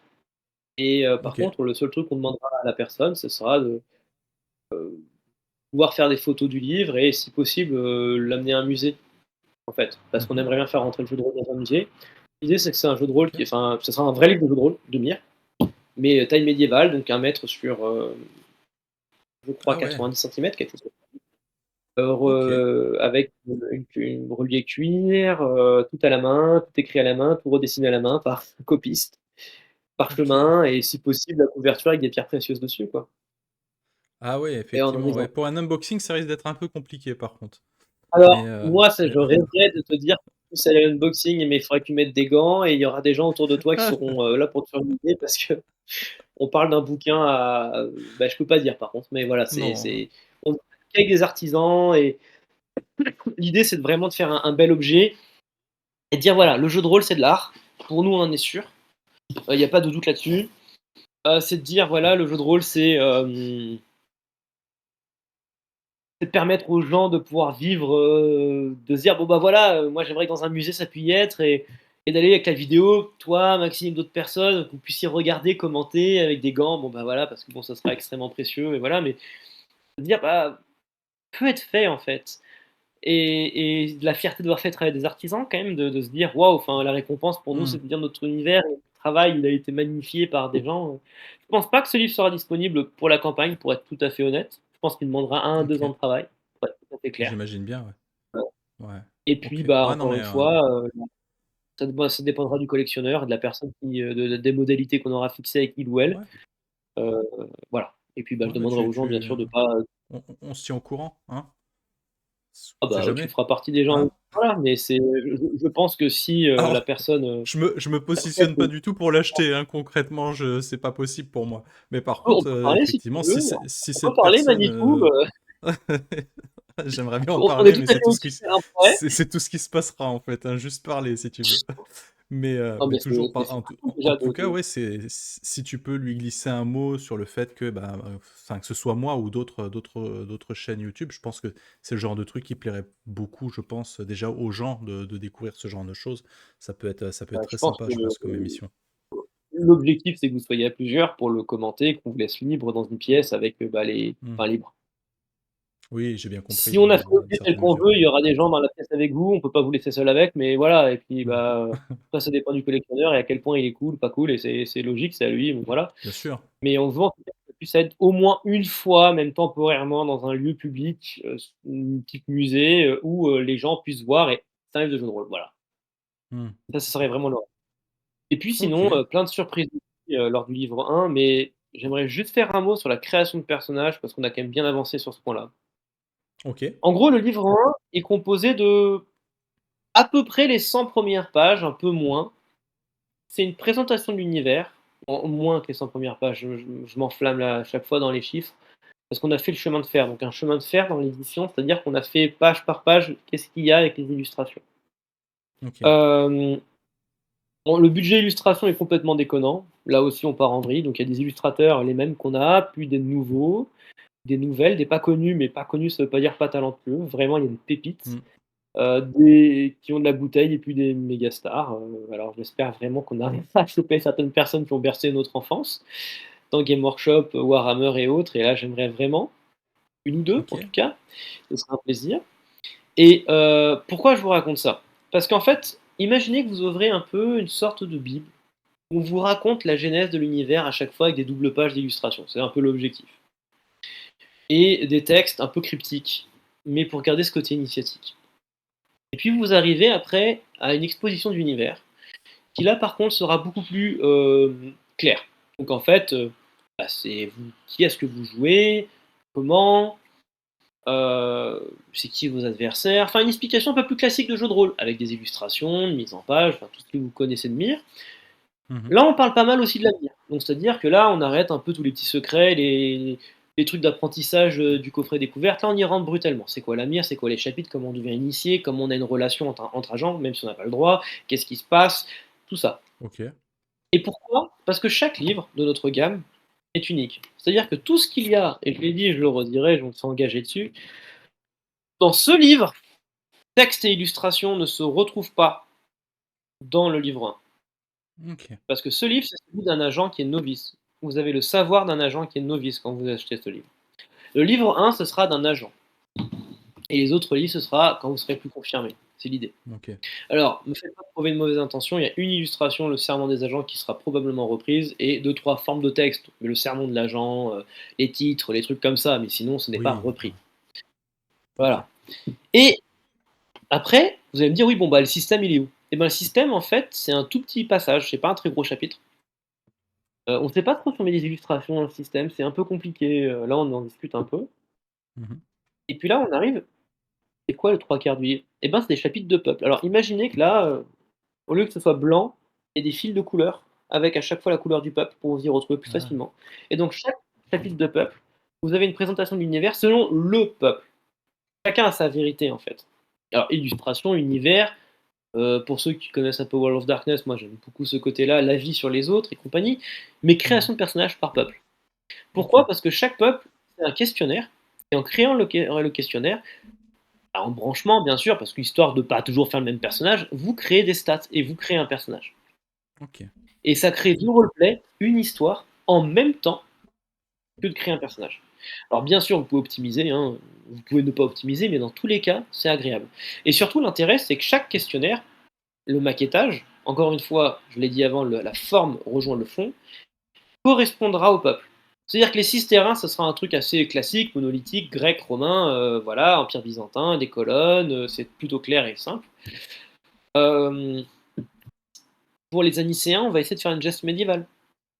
Et pour OK. les elfes, puisqu'il y a la quatrième dimension, alors à la base on était parti sur un truc débile, on voulait que les trucs des elfes soient illisibles, et vous deviez OK. utiliser un objet pas très compliqué, une espèce de prisme ou un verre par exemple, et avoir la lumière du jour pour pouvoir en fait déformer les lettres et les lire. Mais honnêtement c'est trop chiant, donc on À a la fait longue, ça. ça risque d'être un peu compliqué, ouais, quand même, hein, surtout quand tu cherches une Voilà, info que tu es en train de jouer, euh, bon, faire un truc avec le trou de verre. Et comment faire un trou de verre facilement? Bah voilà, ceci est une page, ceci est une autre. Voilà, je fais une rupture de la réalité. S'il y a un truc qui est marqué sur ce bout de page, et là, ça veut dire que vous le lirez différemment, tout simplement. D'accord. C'est tout bête comme ça, mais à chaque fois, on veut que le maquettage raconte une histoire et vous permet de créer des personnages différents. Et puis après, bah, tout simplement l'évolution avec les pouvoirs de vos personnages. Donc les personnages auront des pouvoirs, des savoirs qui peuvent aller jusqu'au niveau, pour l'instant c'est encore en réflexion, mais 4 à peu près, 4-5. Après, ce sera dans les livres de peuple où il y aura des classes supplémentaires ou l'évolution supplémentaire Mmh. avec les pouvoirs supplémentaires. Parce que vu qu'il y a 5 classes dans Myr et qu'il y a 7 peuples et chacun des peuples a sa propre interprétation des classes, ça fait 35 classes au total. Mmh. Et l'idée, c'est pas Donjons et Dragons du tout, mais l'idée, c'est vraiment des expériences de jeu différentes. C'est de multiplier les expériences de jeu pour que ça vous dure le plus longtemps possible et que vous en ayez vraiment pour votre plaisir de jeu. C'est-à-dire, ok, je vais jouer ce peuple-là. Déjà, c'est un jeu. Mais en plus, je joue cette classe-là. Mais moi aussi, je joue un gardien. C'est en gros notre guerrier, pour faire ça très simple. Oui, mais moi, je suis de ce peuple-là, moi, je suis de ce peuple-là. On n'a pas le même gameplay. Oui, on sert à la même chose, mais on n'a pas le même gameplay parce que notre peuple n'a pas la même interprétation de la même classe. C'est l'idée. D'accord. Et tout ça, ça fait que ça prend du temps. Parce que franchement, si on vous prenait une création de personnage à l'ancienne avec tout le reste, ça fait belle lurette qu'on aurait sorti le jeu et on se ferait bien plus d'argent, je vais pas vous mentir. Mais on n'est pas non plus des samaritains, c'est-à-dire qu'on n'est pas idiots, on sait que ça paye cette originalité, on sait que cette originalité, c'est pas de côté, ça paye, on sait qu'on obtient votre respect grâce à ça, on sait aussi que votre fidélité, on est impressionné de voir à quel point vous nous soutenez, et ça fait très chaud au cœur. Donc voilà, c'est pour ça qu'on prend du temps, tout simplement. Et on m'a dit, mais Bah, quand? Et pas avant 2025, ça c'est sûr. Parce qu'en fait, ah, bah, on repousse, mais parce que bah, ça demande tellement de temps. En fait, juste pour ouais. vous donner un seul exemple, on en parlait là. Là, pour débloquer l'argent de la banque, on doit faire des grosses factures, basiquement. C'est compliqué d'expliquer à une banque que les artistes, ça marche pas vraiment comme ça. Bah, j'ai dit à Valentin, là, bah viens, on fait que des moodboards pendant 3 semaines. Déjà, ce serait bête, mais mettons qu'on fasse ça.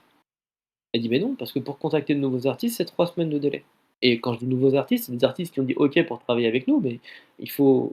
Voilà, ils sont pas en France, il faut parler avec eux, et là, je parle d'un artiste, mais multiplier ça par 50, parce qu'il y en aura beaucoup d'artistes dans le stream. Mmh. Ouais, ouais. Et voilà, c'est tout bête. C'est vraiment tout bête, mais c'est vraiment une question de temps. En fait, vous Et êtes que 2 24 heures fous, dans une. quoi. Tout simplement, vous lancez là-dedans, c'est c'est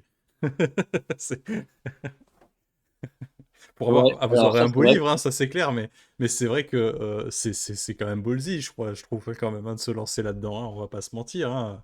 C'est entre entre les ambitions que vous avez, les objets que vous avez, les illustrateurs que vous voulez avoir, le côté texte, la taille du bouquin, et tout ça sans Kickstarter, ouais, c'est audacieux quand même, hein, on va pas se mentir. Alors, pour le livre 1, on fait très clairement un Kickstarter. On a aussi convaincu le Oui, banquier, c'est-à-dire qu'on n'est pas idiot. On pense très clairement qu'on va faire la somme qu'on a mis et puis on va rembourser, puis on fera encore plus. C'est aussi pour ça qu'on fait l'international avant, parce qu'autrement, on n'arriverait pas à faire assez, en fait, tout oui, simplement. ouais, ouais. Donc non, en fait, on est assez cohérent, en vrai. On fait tout ça aussi pour, dans un futur, se payer. Mais et ben voilà, ça prend du temps. Et alors après, un autre fou, Jemris, c'est vrai, il a fait un super geste, j'en profite, il a donné des livres à une bibliothèque dont Myr et bah, c'est OK. super. On est très, très fiers de ça parce que, bah, Mmh. de savoir que des gens, qui ont l'âge nécessaire pour comprendre et pas des enfants bien sûr, peuvent consulter Myr, Oui. bah, c'est génial en fait d'être dans une bibliothèque. Et il y a quelqu'un qui a dit donc, le chanteur de Cradle, non, et je lis Heilung, oui.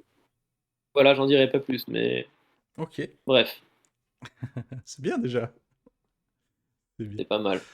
OK, on a fait un petit peu le tour, je pense, pour l'instant. On aura peut-être le plaisir de t'avoir à nouveau sur la chaîne quand le projet sera enfin, le projet du livre 1 sera plus concret, plus présent. Mais je pense que là, pour le moment, c'est pas mal. Est-ce que, il y a des conventions sur lesquelles tu vas te rendre? Est-ce que tu as prévu d'autres interviews, Oui, d'autres peut-être émissions ailleurs? Qu'est-ce qu'il va y avoir comme petit event, autour de Myr? alors, les 3 prochaines actualités, donc bon, nous, ça nous intéresse pas trop pour les francophones, mais si vous voulez passer un coup, pour être sympa avec des gens, qui parlent anglais, allez-y. Là, c'est la traduction, et on est en septembre. On est à Octogone, donc à Octogone, c'est un OK. peu la Mecque pour nous, c'est, là où on va à chaque fois, on rencontre tout le monde, on est disponible, on parle. En juillet, on a le recueil qui sort et normalement le recueil collector, j'en profite pour dire que si on a du retard, là, pour le coup, c'est que faire un livre avec de la dorure à chaud, avec un CD à l'intérieur, et je ne pensais pas que c'était compliqué. Je vais être sincère avec vous, c'était une surprise. De la dernière page. Donc à la base, l'idée c'est que c'est un livre en velours avec une dorure à chaud comme ça, enfin plus belle, mais voilà, et que la dernière page, il y a ça dedans. Un coffret, en gros, la version collector. Hmm. Sauf que bah en Ok. fait, ils l'ont jamais fait. Donc comme ça, j'ai été jamais fait, c'est super compliqué, on doit tout faire des trucs, et je fais un coucou à Céline de Saint-Sucre qui bataille contre vent et marée, qui fait un travail énorme. Mais ouais, c'est Ok. vraiment un très très gros taf, donc bah, on ne sait pas à quel point on va devoir modifier l'objet parce qu'on ne veut pas déplacer le planning, encore une fois. Mais voilà, donc ça c'est les 2 prochaines sorties, donc juillet, le recueil, septembre, traduction, donc ce sera pour les anglophones, mais si vous voulez passer sur le Kickstarter pour rassurer nos amis anglophones, allez-y, c'est toujours avec plaisir. Ok. Ensuite, on aura Octogone en octobre, où là vous pourrez, bah, nous voir, nous insulter, nous aimer comme d'habitude quoi, et c'est trop bien. Et la grosse prochaine nouveauté, c'est dans la semaine prochaine, on va au Héros de Lambert, qui est une toute petite convention à côté de Lille, mais j'en fais un tout Ok. petit peu la pub, pour 2 raisons. Un, c'est une convention 100% rôliste. Vraiment, il y a que du jeu de rôle. Donc c'est une Ok. convention, on y va pour jouer au jeu de rôle, jouer toute la nuit, boire des bières, manger, ils font du cochon rôti à la broche, ils font, je suis désolé, c'est des végétariens, ils font d'autres trucs, mais c'est mortel. Et c'est assez rare pour que je le mentionne. Ils nous ont invités, avec, l'Airbnb et tout ça. Moi, nous, on est, Oh. genre, mais extrêmement touchés, et vraiment, c'est génial, quoi. C'est génial, Ok. donc moi, les petites conventions comme ça, on adore. D'ailleurs, je passe un coucou à ceux du Semeuge en Normandie, si Évreux m'était compté, qui étaient mortels aussi. Toutes les petites conventions comme ça, RPGers, qui Mhm. font vivre, en fait, la France, de province, et qui est génial. Ce sont nos Ok. conventions favorites. Maintenant, le problème, c'est que c'est souvent cher d'y aller, et voilà. Sinon, cet été, on va à la Gen Con, donc à Indianapolis, mais on n'y va pas en tant que professionnel, on va faire jouer deux trois parties, mais c'est vraiment pour le LOL. Ok. Et puis pour regarder des jeux qu'on pourrait éditer en France, parce qu'on est éditeur, donc voilà, si vous avez des trucs, vous pouvez nous envoyer des messages, ah, on aime bien ça. Bon, que ça rentre dans notre gamme d'édition, donc quelque chose qui peut être un peu luxe et joli, artistiquement, quelque chose qui est un peu punk sur le principe, qui est un peu fou, et quelque chose avec lequel on pourrait apporter une petite plus-value. Ou pas, Hmm. après, c'est la question des ayants droit et tout ça, mais si on peut, on essaye. Ok. Et puis donc là, le premier album de musique est complété, il faut compléter le deuxième et il faut avancer là-dessus, c'est un peu la mission du moment. Continuer tous les concept art, on a un paquet de concept art, on les apporte généralement avec nous en convention, donc on sera à Octogone, vous pouvez nous les demander. Cette année, on essaie de faire Troll et Légende, promis, parce que Troll et Légende, c'est vraiment la maison et on vous aime les Belges. Et est-ce qu'on est fou? Est-ce qu'on essaye de faire un concert à Troll et Légende? Peut-être qu'un jour on fait ça, on ne sait pas, on verra. C'est pas impossible, pas Ok. tout de suite, voilà, et c'est l'idée. Et j'en Super. profite, mot de la fin, on nous demande beaucoup Néo 80 avec Jérémy à qui on dit bonjour. Bah, Néo 80, ça avance. C'est un jeu de cyberpunk en 80 pages, mais c'est pas pour ça que ça s'appelle Néo 80, c'est parce que ça se passe dans les années 80. D'accord. Et avec plein de belles choses. Là, il faut juste que je me mette à écrire le lore, tout simplement. Donc je me bouge un peu les fesses. Et Super. ça devrait sortir assez vite. Et puis le prochain jeu, dès qu'on l'a signé, on vous en parle aussi un petit peu. Mais ça, c'est Chaque avec un chose, autre auteur. chaque Voilà. chose en son temps. C'est ça! Un burn-out après l'autre, comme on dit. C'est ça. Super. Bah écoute, je pense qu'on a fait un petit peu le tour. Est-ce que tu as des choses à rajouter, des trucs qu'on aurait peut-être oublié de parler? Je remercie déjà toutes les personnes qui sont dans le chat, hein. Vous êtes quand même vachement nombreuses, nombreux. N'hésitez pas à vous abonner si c'est pas déjà fait, parce que bah, c'est par votre présence qu'on a la chance de pouvoir inviter des superstars à hauteur de jeu de rôle. Donc merci beaucoup Ah! à vous. Donc voilà, est-ce qu'il y a quelque chose qu'on aurait oublié? Je sais pas. Écoutez, en vrai, je crois que j'ai balancé toutes les actus, tous les trucs. J'en profite vraiment pour faire à la limite un petit truc, deux petites choses que j'ai dit aussi chez Maxime, mais là je vais peut-être un tout petit peu plus élaborer sans prendre plus de temps. La Mhm. première chose, c'est vraiment, vous êtes libre de dépenser votre argent où vous le voulez, mais sachez que, comme dans toute dépense d'argent, ça va influencer sur le marché, sur les études de marché et sur tout ça. Et nous, là, dans la traduction, on a travaillé avec une boîte américaine, et en fait, on s'est rendu compte que là, nous, ça devient un marché, mais là-bas, c'est déjà un vrai marché. Et on s'est rendu compte que vraiment, si vous influencez, si vous vous battez pour ne pas acheter des jeux de rôle avec de l'IA, bah, ça va avoir un poids, vraiment. Ne pas les pareil, vous voulez changer des trucs par rapport à Donjons& et Dragons, ce qui est pas ma came, mais vous voulez vous y jouer et vous pouvez respecter ça, bah, n'achetez pas. Faites des gueuler sur internet poliment. Je vous incite pas à dire des gros mots, je vous incite pas à harceler les gens, ne faites pas ça. Soyez polis, ne cédez pas à la facilité, mais vous aurez gain de Hmm. cause. C'est simple, hein, les gens ils veulent faire du profit à la fin, donc à un moment, ils sont pas contents, on change. Ah, C'est mais aussi de, bête de que toute ça. façon, ce que les gens doivent se mettre dans la tête, c'est que le consommateur qui a le pouvoir, hein. Si personne n'achète, les gens ne peuvent pas vendre derrière. Donc les gens qui veulent faire, qui ont des entreprises et qui veulent faire du profit sont un petit peu contraints de suivre ce que les clients en veulent. Donc effectivement, si tout le monde achète, je regrette, mais je vais appeler un chat, si tout le monde achète de la merde en IA, bah, au bout d'un moment, les gens, ils sont pas cons, ils vont dire, bah ça se vend, pourquoi on se casserait la tête? Bah, on va continuer puisque les gens ils sont assez bêtes pour l'acheter. Et au final, bah, c'est ce qui se passe sur Internet, on voit que ça, quoi. Donc c'est vrai que des fois ça peut être un peu frustrant, il y a sûrement même N'hésitez pas à des demander. très bons jeux, mais effectivement tomber dans la facilité, enfin, là chez Die Story de toute Voilà, façon, on n'est pas prêt de voir de l'IA, hein. c'est ça. Et n'hésitez pas à demander. Nous, à chaque fois qu'on a un doute, on demande à l'illustrateur. On a eu un moment un doute où il nous a dit non, non, j'ai utilisé Photoshop pour retoucher un truc. Je fais ok, bon, ça va. Et puis après, on a eu quelqu'un, bon bah voilà, il nous a dit moi je travaille avec Julia. Je fais bah non. Et on a payé la personne, on est passé à autre chose, hein, mais voilà. Je préfère une Hmm. perte d'argent que travailler avec ça. Et je fais vraiment la différence entre utiliser un truc pour combler un vide ou un machin ou un. Ok, mais pas générer une illustration avec ça. Hmm. Moi, je paye de la sensibilité, je vends de la sensibilité, je vends pas de la marchandise, même notifleur ou quoi. Et voilà, c'est vraiment tout bête. Faites vos choix. Et encore une fois, vous êtes libre. On est dans un pays libre, et tant mieux. Mais sachez que vous avez une responsabilité, ne vous laissez pas dicter. Vous dites, ne pensez pas que c'est une fatalité. La Hmm. deuxième chose, c'est remerciez-vous parce que vous avez été vraiment génial à Kaiserberg et à chaque fois, à chaque convention où qu'on va, vous nous soutenez, vous nous payez des coups, vous êtes super sympa lors des dédicaces. Enfin, vraiment, on fait ça. Bah, c'est vraiment un super métier et on le fait parce que, en grande partie pour vous. J'espère pouvoir le dire bientôt en anglais, cette même phrase. Mais on n'oubliera pas les gens qui nous ont soutenus. Je reste français et un peu trop parfois chauvin et j'oublie pas d'où je viens. Et du coup, bah, c'est aussi un plaisir en fait de vous rencontrer, de voir que vous pouvez jouer.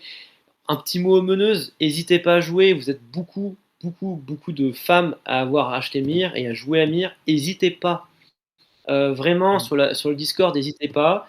On a une police ultra violente, à savoir que bah, s'il y a le moindre truc où vous ne vous sentez pas en sécurité, la personne dégage. Il n'y a pas trop de bon, machin, bidule. Et il n'y a pas de problème. Les gens sont bienveillants sur notre Discord, c'est très cool. On discute. Il y a des petits échanges parfois un peu enflammés, mais c'est sur le système de jeu, honnêtement. C'est vraiment pas sur des trucs très. Voilà. On est sur de la QRL de rôliste, hein. Et Oui. bah, je vous encourage, vraiment. Venez jouer. Je vais refaire des parties en ligne, mais quand j'ai le temps, c'est un peu le problème.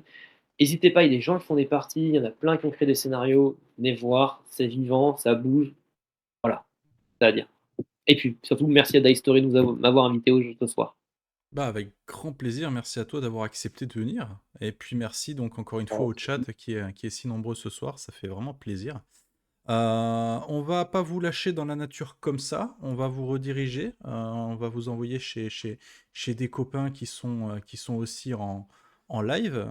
Si vous me laissez juste 2 petites secondes parce que je ne suis pas doué, bien évidemment, mais on va vous emmener chez le copain Silkinael, puisque on va rester dans la thématique, puisqu'il fait du Warhammer. Donc je me pense que ça me paraît assez pertinent de faire ça.